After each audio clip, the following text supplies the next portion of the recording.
当您需要帮助时，请联系乘务员。 Ideas take flight. Throughout history, people dreamed of flying. At first, inventors made flying machines with moving wings, like birds' wings, but they didn't fly.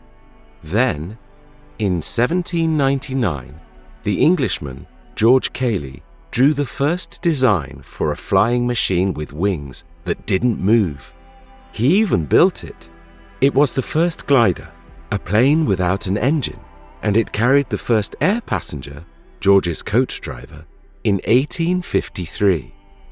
Over the next 50 years, people thought a lot about how to design wings.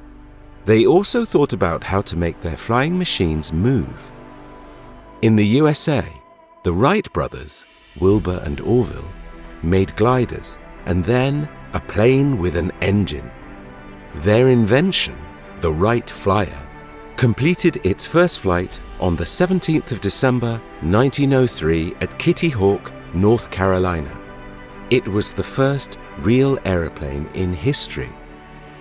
Only 6 years later, in 1909, Frenchman Louis Blériot flew his own plane across the English Channel. In 1919, John Alcock and Arthur Brown flew across the Atlantic Ocean.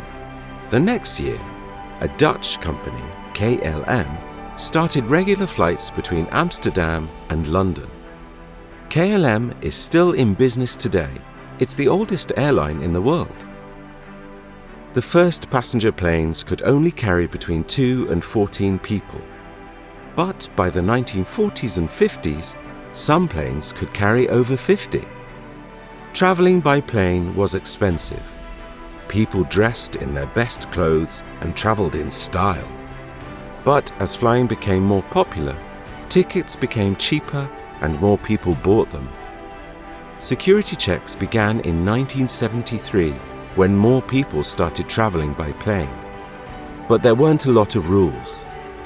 In the 1980s, passengers could take as many bags as they liked with them, and even visit the pilots during the flight. These days, there is more security and there are limits on how much luggage passengers can take. Prices are beginning to rise again, but air travel is still popular. In 2019, there were 38.9 million flights.